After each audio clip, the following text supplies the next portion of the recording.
नमस्कार। निशुल्क ज्योतिष परामर्श केंद्र में आप सबका स्वागत है। जैसे कि हमने लग्न के महत्व को समझा और उसके पश्चात हमने चार जो त्रिकोण होते हैं, धर्म त्रिकोण, अर्थ त्रिकोण, काम इच्छा त्रिकोण और मोक्ष और मुक्ति त्रिकोण, इन चारों को विस्तार से हमारे जीवन से, हमारे वंश से, हमारे परिवार से किस प्रकार से ये प्रभाव डालते हैं, इसके बारे में जाना। आज हम इन चार त्रिकोणों के महत्व को समझते हैं कि ये जो चार त्रिकोण बनते हैं, इनकी मूल, इनकी जड़ कहाँ पर स्थित है और ये कैसे देखा जाता है। कुंडली पहले भाव से लेकर दूसरे तीसरे भाव से होते हुए 12वें भाव तक जाती है, किंतु ये जो चार त्रिकोण हैं, ये जो हमारी कुंडली में मध्य में होते हैं, पहला भाव, 10वां भाव, 7वां भाव और चौथा भाव, ये हमारे कुंडली के स्तंभ कहे जाते हैं। ये पिलर होते हैं। इसका विचार भगवान विष्णु के द्वारा किया जाता है और जो हमारे पहला, 5वां और 9वां भाव है, जो धर्म त्रिकोण बताता है, उसकी गणना माता लक्ष्मी के द्वारा की जाती है। तो ये जो हमारे स्तंभ है अपने जीवन के, जो हमें कुंडली के मध्य पहला, चौथा, 7वां और 10वां भाव प्राप्त होता है, यही चार त्रिकोण बनाते हैं।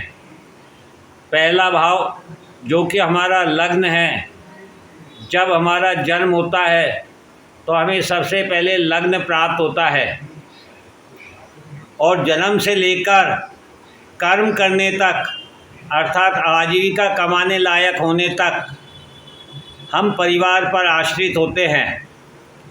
अर्थात जीवन के प्रारंभ से लेकर, जन्म से लेकर आजीविका कमाने लायक होने तक हम परिवार पर आश्रित होते हैं।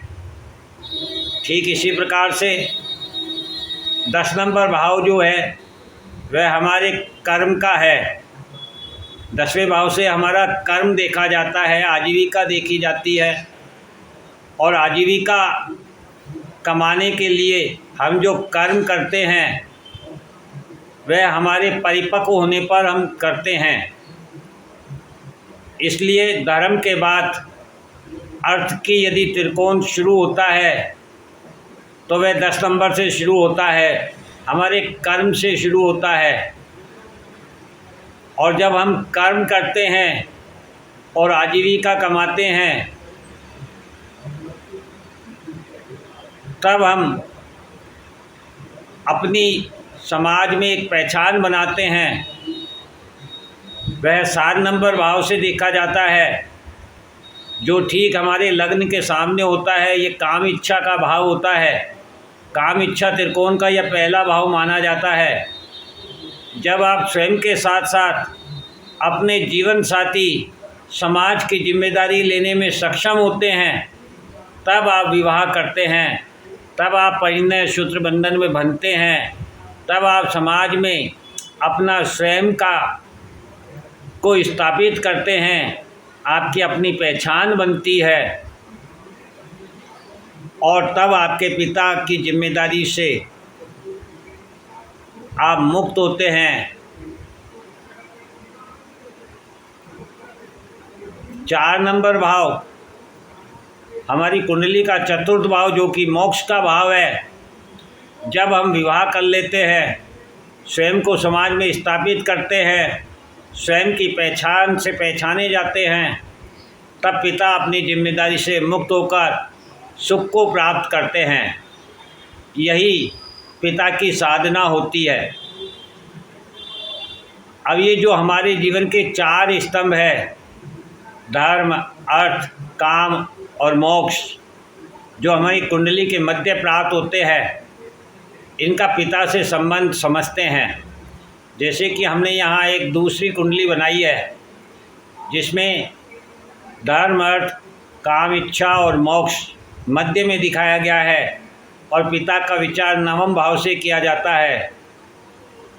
अर्थात हमारा जो जन्म होता है वह पिता का धर्म है, क्योंकि पिता के भाव से हमारा लग्न पांचवा भाव होता है और पांचवा भाव हमारे पूर्व जन्म का होता है, संतान का होता है, प्रेम और प्यार का होता है, बुद्धि और विवेक का होता है।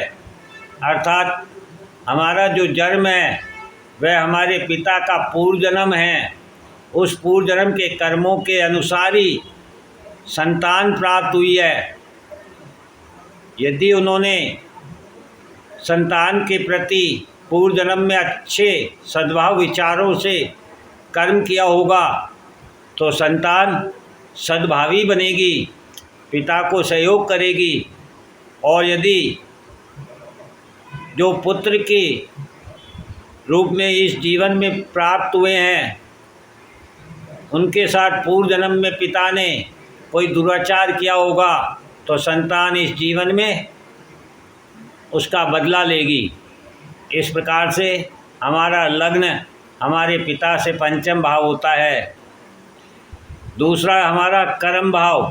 हमारा कर्म भाव हमारे पिता के भाव से दूसरा भाव है।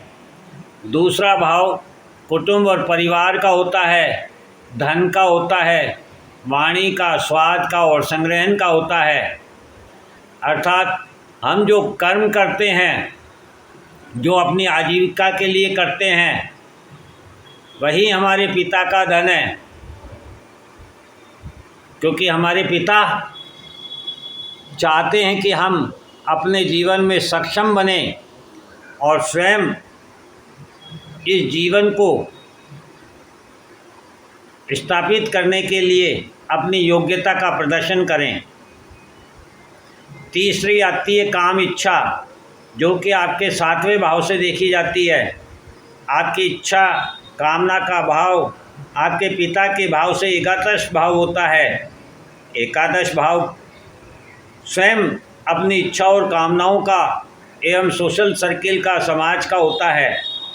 अर्थात आपके पिता की इच्छा, कामना एवं समाज आपको अच्छा बुरा देखने एवं समझने की शक्ति देता है। आपका यहाँ विवाह होता है।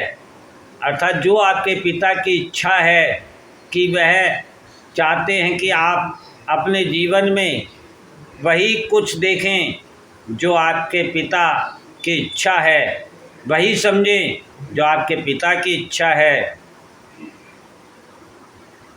और इस प्रकार आप परिणय सूत्र बंधन में बंधते हैं। और जब विवाह होता है तो आपको फिर एक जिम्मेदारी मिलती है। आपका अपना एक परिवार होता है, आपके अपने रिश्तों में वृद्धि होती है, समाज में आपके स्वयं की पहचान बनती है और यहाँ आपके पिता अपनी पहचान से मुक्त होते हैं। अर्थात अब आप स्वयं के नाम से, स्वयं के कर्मों से, स्वयं के रिश्तों के द्वारा जाने जाते हैं। चौथा भाव होता है चतुर्थ भाव, जो कि मोक्ष और मुक्ति का है, सुख भोग और इमोशन का होता है। और आपके पिता के भाव से यह भाव अष्टम होता है। अष्टम भाव से स्थिरता, साधना, गहराई, खोज का विचार किया जाता है।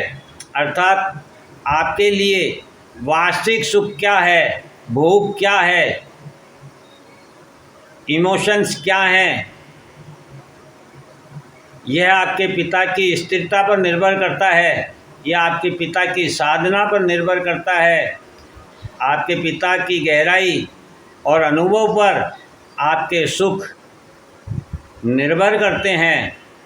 इस प्रकार से आपके पिलर जो हैं वह पिता से किस प्रकार संबंध बनाते हैं, आज हमने इसके बारे में जाना।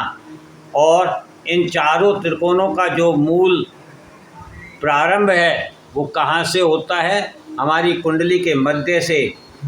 और कैसे चलता है, पहला भाव हमारा धर्म भाव, 10वां भाव हमारा कर्म भाव अर्थात अर्थ भाव, 7वां भाव हमारी काम इच्छा और चतुर्थ भाव हमारे मोक्ष और मुक्ति का मार्ग। इस प्रकार से हमने आज इन त्रिकोणों के मूल प्रारंभ को समझा।